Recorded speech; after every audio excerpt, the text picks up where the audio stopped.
उसे मालूम था जिंदगी और वक्त हमेशा एक से नहीं रहते। उसके लिए भी अपने दामन में खुशी और इत्मीनान छुपाए सिर्फ उसे इंतजार करवा रहे थे, और वह यह इंतजार खत्म होने का सब्र से इंतजार कर रही थी। उसके सब्र और खामोशी का क्या इनाम उसे मिलने वाला था, इस बारे में सोचना बेवकूफ़ी ही थी। मनाहिल की तरफ से एक दिन अचानक ही तलाक का नोटिस मिला और जैन ने किसी झंझट में पड़े बगैर उसकी मुश्किल आसान कर दी। मेरे दिल में कोई अफसोस नहीं, उसने अपने लिए बेहतर फैसला कर लिया। वह जरूर उससे कहें अच्छी जिंदगी गुजारेगी जो मैं उसे देता, अधूरी खुशियों के साथ या मुकम्मल दुखों की लपेट में। जैन ने हफ्ते भर पहले ही उसे तमाम बात बताई थी और साफ लफ्जों में यह भी कि वह अब और किसी इंतजार का सब्र नहीं कर सकता। वह तकदीर के इस अचानक पलटने पर इस कदर हैरान हुई कि जैसे खुश होना ही भूल गई। बस एक हैरानी उसे अपनी लपेट में रखती। हाँ, बस एक ख्याल आता है, अगर अम्मी ने पहले इतनी जिद न की होती तो शायद मनाहिल मेरी जिंदगी में आती ही नहीं। तब उसका दिल टूटने से बच जाता और हम पहले ही मिल चुके होते। जैन के गंभीर लहजे में एकाएक आने वाला हक उसने दिल से महसूस किया। उसकी हथेलियों में ठंडक सी उतर आई। अब्बा के अंदर आने वाले पॉजिटिव बदलाव की बड़ी वजह भी शायद यह रिश्ता ही था, वरना बिलाल जिस तरह उनकी दूसरी बेटी को ठुकराकर उसे अपनाने की ख्वाहिश जाहिर कर बैठा था, उससे बहुत सारे लोगों के ख्वाब बिखर गए थे। वह निकाह वाले दिन अनजाने तौर पर सुबह से अब्बा के आने के इंतजार में रही। वह बेशक जिंदगी में पहली बार उनका इंतजार कर रही थी और उन्होंने भी उसे मायूस नहीं किया था। जब ही निकाह के बाद वह जिस तरह उसे लिपटा कर रोए, रुबीशा का दिल पिघला कर रख दिया था।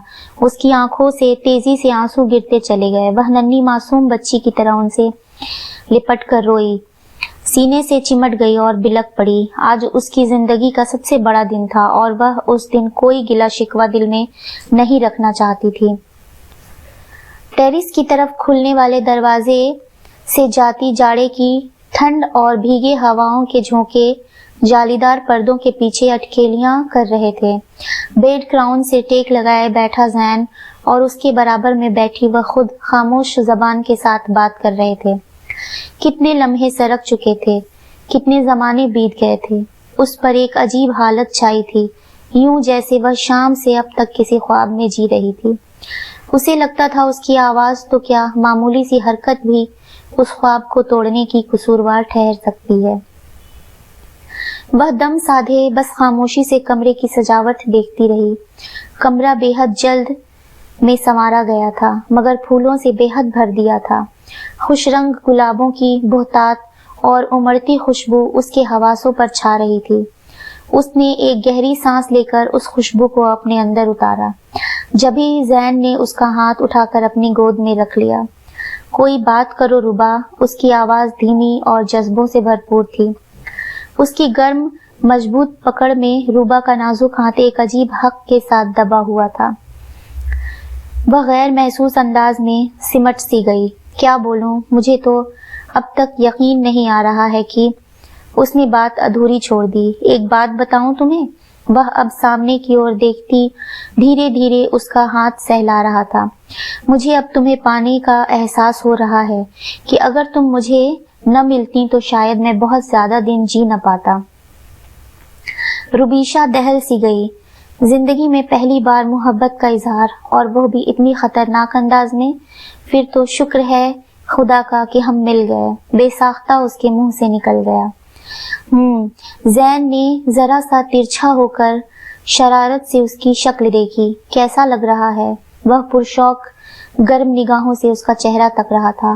मैं और तुम, एक नया रिश्ता और यह तन्हाई। उसकी आवाज धीमी हो गई। दोस्तों, अगर आपको मेरी ये स्टोरीज अच्छी लगती हो तो प्लीज मेरे चैनल को सब्सक्राइब कीजिए, मेरे स्टोरी को लाइक कीजिए और शेयर कीजिए। Thank you for watching.